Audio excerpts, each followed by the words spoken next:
Поздрав, добри луѓе, добредојдовте во уште едно мое видео.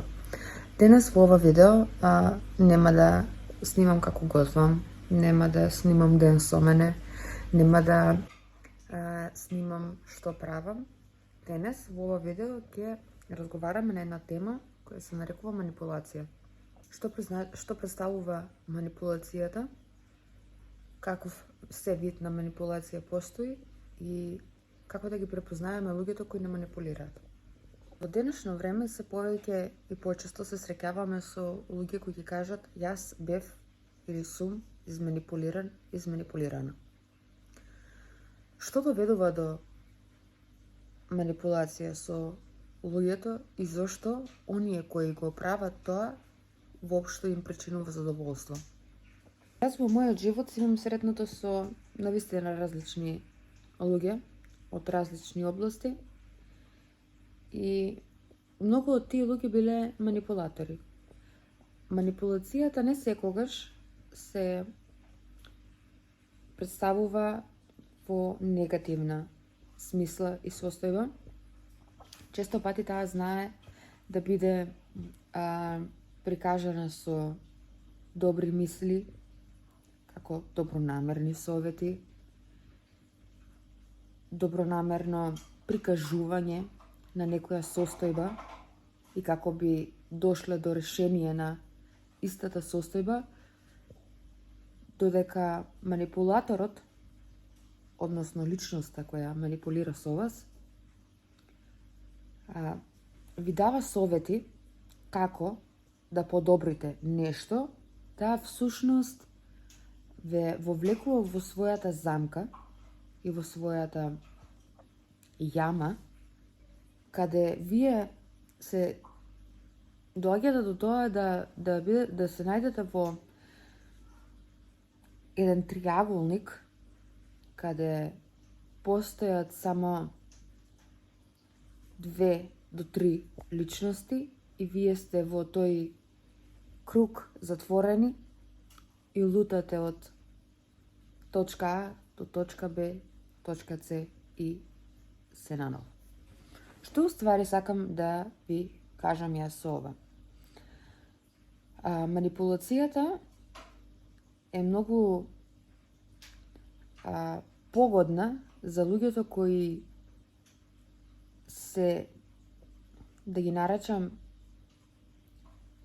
недоволно храбри да се променат самите себе и среќни во животот со тоа што го имаат. Луѓето кои манипулираат со одредени луѓе, често пати се искомплексирани луѓе кои не може да ги излечат своите комплекси, па своите комплекси ги префрлуваат на други луѓе, така што ќе им вградат болка, ќе им нанесат болка и ќе ги натераат да живеат луѓето со таа болка. Како да ги препознаете манипулаторите? Кога некој прекумерено се грижи за вас, а вие гледате дека таа грижа не е онаа грижа која правилно треба да биде прикажана, кога некој прекумерено ви дава совети за нешто како треба, а нешто како не треба да биде,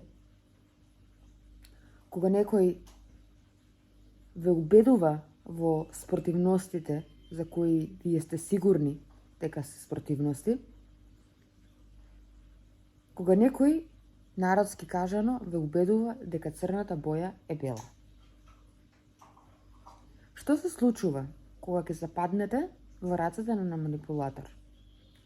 Вашите очи повеќе не гледаат со оној ист сјај, јас ќе го наречам како порано, и не ги согледуваат работите од сопствен аспект, туку ги согледуваат работите од аспект на онаа страна од која веќе ја примиле таа информација. Или, во нашиот случај, манипулаторот. Манипулаторот за цел има да ви искористи првенствено, да ви искористи вас, вашето чувство за позитивна енергија, вашиот начин на размислување, па и вашите потреби. Манипулаторот често пати своите потреби ги прииначува во ваша потреба, како би ги задоволил собствените. Што се случува кога ќе дојдеме во конфликт, кога би дошло до конфликт со манипулаторот? Конфликтот тогаш представува дебата или ти монолог, каде што манипулаторот разговара буквално сам со себе, не дозволува да дојдете до ред, да кажете што мислите и да искажете вашата страна на гледиштата за одредена работа која се случила и вие во моментот дискутирате. Ќе направи да се очувствувате, да имате грижена совест, да се чувствувате виновни и дека сето тоа што се случило било по ваша вина. Иако вие само имате за цел да кажете како се чувствувате, дека сте повредени, дека не сте доволно сослушани и дека се чувствувате нецелосно и неисполнето. На манипулаторот тоа ќе му дојде, па и подобро кажано, како храна. Храна за своето тело, за своето его и за својата моќ. Храна. Се што вас ве сморува, ве прави несреќни, ве прави да бидете отфрлени од луѓето, за него представува храна. Како да го препознаете манипулаторот? Пред малку кажав дека прекумерената грижа, давањето совети и оттргнувањето на собствените мисли, ставање фокус на нешто друго представува манипулација. Па сега вие добро запрашајте се дали до вас, околу вас, во вашето друштво, во вашата фамилија, во вашето окружение постои таква личност која сте свесни дека баш и не е толку добронамерна колку што се труди да биде. И дека не секој ваш успех представува исто доволно среќа како што ви представува вам среќа кога таа особа ќе доживее успех.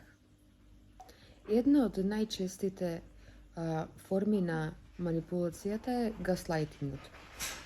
Имено гаслайтингот е една од најопасните форми на манипулацијата, бидејќи таа влијае директно врз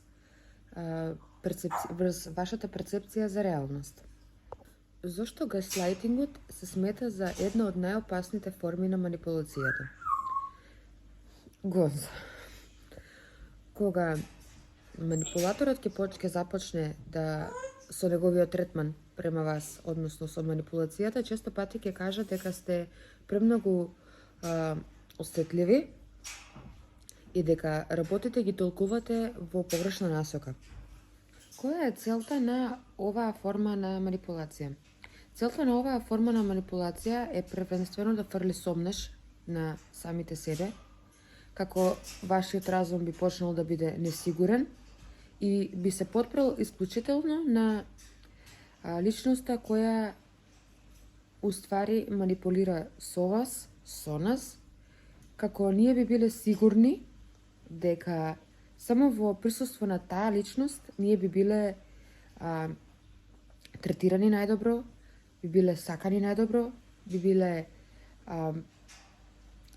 учени најдобро и се што таа особа има друго на план. Овој начин на манипулирање на манипулаторот со вас ви создава еден контраст од ролер костер на емоции, бидејќи вие имате тенденција постојано да се враќате во фазата каде што било убаво, каде што било све совршено и постојано живеете со онаа надеж дека нешто ќе се смени и дека повторно ќе се вратат оние убави моменти и дека сето ова е само една минлива фаза која ќе помине и ќе се случат повторно истите убави работи, ќе продолжите да живеете на начин како што сте живееле некогаш во убава и хармонична идила. Што се случува кога човек не може да се освести од оваа фаза наречена манипулација и не може да препознае дека е манипулиран? Запаѓа во една голема и тешка депресија, почнува да се обвинува секојдневно самиот себе, почнува секојдневно да се обвинува самиот себе и целиот притисок од секоја состојба го става на сопствени гради, како би сметал дека тоа е правилниот начин за да ја прифати вината и да се окриви самиот себе си, за работите да одат во некој полесен тек. Кога вие самите ќе смогнете сила да кажете стоп и да кажете не, манипулаторот стално ќе има реакција на исхитреност, ќе има реакција на бес, ќе има реакција на обвинување. Ќе каже, пример, давам општ пример, ќе каже, ти си премногу чувствителна и тебе сето ова постојано те погодува, ти постојано си наоѓаш работи како би се чувствувала дека си ти виновна и да бидеш жртва. Кога ние би си нашле начин да си помогнеме на самите себе и да ги отфрлиме тие луѓе од нашиот живот, животот наш би се претворил во една прекрасна рајска градина, во која освен звукот на птици и мирисот на убавите пролетни цвеќиња, друго не би присуствувало во нашиот живот. Манипулацијата е слично како еден темен црн облак кој не демне постојано, не ни дозволува да размислуваме со собствениот ум, не ни дозволува да раководиме ние со нашиот собствен ум и не ни дозволува да бидеме ние, ние со своје јас, со свој став, со свој карактер и со се останато што може еден човек да го поседува. Искрено, оваа тема е полна со многу долги разговори и начини за препознавање, начини за справување. Не е дека доколку оваа состојба се појави во нечи живот е трајна и останува за секогаш. Значи, секој човек во својот разум има момент каде се освестува, момент на освестување и пробудување, момент на спознавање со самиот себе и момент на спознавање на манипулациите. Јас од моја гледна точка на оваа тема би разговарала долги сати и часови, но бидејќи сакам ова да го направам како некој туторијал кој ќе има повеќе кратни видеа на овакви и слични теми со оваков контекст, на оваа приказна би ставила овде крај. Би ве посоветувала да си ги отворите добро вашите очи. Секој пат кога ќе запознаете нова личност, да пазите што зборувате и на кому се доверувате. Исто така, морам да го напоменам и ова, дека манипулаторот не е секогаш љубовниот партнер. Манипулаторот може да биде дел од фамилијата, може да биде ваш близок пријател, роднина и се останато. Манипулатор може да биде секој еден човек кој вас во обкружува. И затоа, драги мои, бидете опрезни, бидете внимателни, слушайте се исклучително самите себе и секогаш бидете потпрени со главата стрикно на вашето раме. Бидејќи, доколку вашата глава е потпрена на некое туѓо раме, кога ќе дојде ред или ден, ситуација или момент да бидете разочарани, вашата глава ќе падне толку многу ниско, испуштајќи го тоа туѓо раме, ќе бидете обвземени со нечиста енергија, со лоши емоции, со лоши моменти во вашето сеќавање и не ќе знаете како да излезете од таа фаза туку така лесно и едноставно, бидејќи ништо во животот не се решава толку лесно и едноставно. Вие бидете прецизни и бидете внимателни. Слушајте ги луѓето кога ви зборуваат дека некаде грешите, но слушајте ги само оние луѓе во кои сте цврсто уверени дека немаат зла намера кон вас. Секој останат, колку е да е добронамерен, не знаеме што крие позади таа негова маска. И што се однесува до ова видео, тоа би било тоа. Се надевам дека ви се допадна. Ако ви се допаѓаат вакви дискусии и теми со мене, обавезно оставете лайк, шер и субскрайб, како би можеле понатаму да продолжиме со комуникација и снимање на овакви видеа. На обавезно во коментар оставете, значи, што наредно би сакале да снимам и за која тема би сакале да дискутирам, а ова видео секако дека ќе има продолжеток, како да се излечите од манипулација и како да ги одбегнувате манипулативните луѓе во вашиот живот. Така да останете со мене и со мојот канал, следете ги моите видеа и се гледаме во наредното видео. Чао! By the way, да не заборавам, денеска ми е 7ми ден од челенџот и успешно го водам. Се привикнав на онаа фаза 2 до 3 цигари во ден, така да и оваа криза ќе помине. Значи, ништо не е неминливо во животот. Имајте убав ден. Ве бакнувам.